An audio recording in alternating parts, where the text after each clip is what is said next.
ദൈവം തൻ്റെ ഭക്തന്മാർക്ക് വേണ്ടി വേഗത്തിൽ ചെയ്ത പ്രവൃത്തികളെ തിരുവചനത്തിൻ്റെ വെളിച്ചത്തിൽ ഈ ദിവസങ്ങളിൽ നാം ചിന്തിക്കാൻ പോവുകയാണ്. ഇന്ന് പകൽ നാം ധ്യാനിക്കുന്ന വചനഭാഗം ലൂക്കോസിൻ്റെ സുവിശേഷം 18-ാം അധ്യായമാണ്. മടുത്തു പോകാതെ എപ്പോഴും പ്രാർത്ഥിക്കണം എന്നുള്ളതിന് യേശു അവരോടൊരു ഉപമ പറഞ്ഞു. ഒരു പട്ടണത്തിൽ ഒരു ന്യായാധിപനും ഒരു വിധവയും ഉണ്ടായിരുന്നു. ആ ന്യായാധിപൻ ദൈവത്തെ ഭയമില്ലാത്ത, മനുഷ്യന് ശങ്കയില്ലാത്ത ഒരു മനുഷ്യനായിരുന്നു. എന്നാൽ ആ പട്ടണത്തിലെ വിധവ തൻ്റെ പ്രതിയോഗിയോട് പ്രതിക്രിയ നടത്തി രക്ഷിക്കണമെന്ന് പറഞ്ഞ് ആ ന്യായാധിപൻ്റെ അടുക്കൽ വന്ന് അപേക്ഷിക്കുവാൻ തുടങ്ങി. എന്നാൽ ആ മനുഷ്യന് അവൾക്ക് വേണ്ടി പ്രവർത്തിക്കുവാൻ മനസ്സിലായിരുന്നു. എന്നാൽ ആ വിധവ തുടർമാനമായി ആ ന്യായാധിപൻ്റെ അടുക്കൽ ചെല്ലുകയും തൻ്റെ കാര്യവും വ്യവഹാരവും നടത്തിത്തരണമെന്ന് അയാളോട് അപേക്ഷിക്കുകയും ചെയ്തു. അങ്ങനെ അവൾ ആ മനുഷ്യനെ അസഹ്യപ്പെടുത്തുന്നത് പോലെ തൻ്റെ വിഷയത്തിലൊന്ന് ഇടപെടണമെന്ന് ആ ന്യായാധിപനോട് പറഞ്ഞുകൊണ്ടിരുന്നപ്പോൾ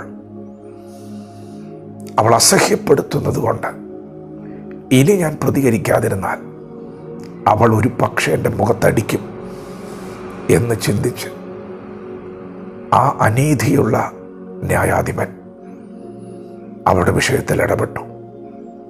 അവളുടെ പ്രതിയോഗിയുടെ പക്കൽ നിന്ന് അവളെ വിടുവിച്ചു. എന്നിട്ട് യേശു തൻ്റെ ശിഷ്യന്മാരോട് പറയുകയാണ്, പ്രിയപ്പെട്ടവരെ, നിങ്ങൾ വന്നിരിക്കുന്നത് നീതിയുള്ള ന്യായാധിപതിയുടെ മുൻപിലാണ്.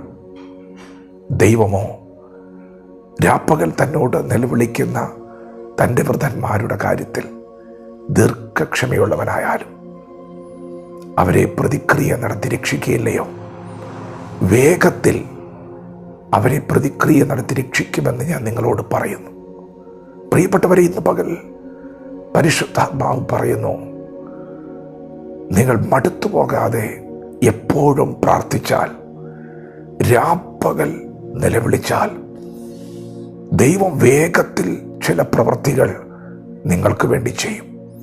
തിരുവചനം സത്യമാണ്. ഇത് യേശുവിൻ്റെ വാക്കാണ്. ആരാണ് ഇന്ന് പകൽ പ്രാർത്ഥിക്കുന്നത്? മടുത്തു പോകാതെ പ്രാർത്ഥിക്കുന്നവർക്ക് വേണ്ടി വേഗത്തിൽ ഒരു ദൈവപ്രവൃത്തി വരുന്നു. യാബോക്കിൻ്റെ കടവിൽ യാക്കോബ് ദൈവത്തോട് പ്രാർത്ഥിക്കുകയാണ്. സന്ധ്യയായപ്പോൾ തുടങ്ങിയ പ്രാർത്ഥന ഉഷസാകുമ്പോൾ മല്ല് പിടിക്കുന്നത് പോലെ പ്രാർത്ഥനയുടെ വീര്യം കൂടുകയാണ്. യാക്കോബ് പ്രാർത്ഥന നിർത്താൻ തയ്യാറല്ല.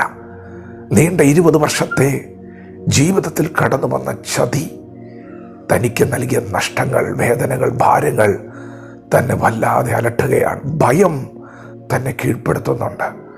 ഇനി മുൻപോട്ട് പോയാൽ ജീവിതത്തിൽ വലിയ നഷ്ടങ്ങൾ ഉണ്ടാകും, ജീവിതത്തിൽ കടുത്ത പരാജയം ഇനിയും ഉണ്ടാകും എന്ന് തിരിച്ചറിഞ്ഞ ഭക്തൻ ദൈവാനുഗ്രഹത്തിന് വേണ്ടി ദൈവസന്നിധി മല്ല് പിടിച്ചു പ്രാർത്ഥിച്ചു. അന്ന് രാത്രി താൻ പ്രാർത്ഥിച്ച ആ രാത്രി തന്നെ വേഗത്തിൽ ഒരു ദൈവപ്രവൃത്തി. ദൈവം യാക്കോബിൻ്റെ പേര് ഇസ്രായേൽ എന്ന് മാറ്റി അവനെ അനുഗ്രഹിക്കുകയാണ്. പ്രിയപ്പെട്ടവരെ, ഇന്ന് പകൽ നിങ്ങൾ മടുത്തു പോകാതെ പ്രാർത്ഥിച്ചാൽ, എപ്പോഴും പ്രാർത്ഥിച്ചാൽ, രാപ്പകൽ പ്രാർത്ഥിച്ചാൽ, മറുപടി കാണുന്നത് വരെ പ്രാർത്ഥിച്ചാൽ, കതക് തുറക്കുന്നത് വരെ പ്രാർത്ഥിച്ചാൽ, വേഗത്തിൽ ഒരു ദൈവപ്രവൃത്തി നിങ്ങൾക്ക് വേണ്ടി വെളിപ്പെടും. വചനത്തോട് പ്രതികരിക്കാം. ദൈവം നമ്മെ ഓരോരുത്തരും ഈ പകൽ അനുഗ്രഹിക്കുമാറാകട്ടെ. ആമേൻ.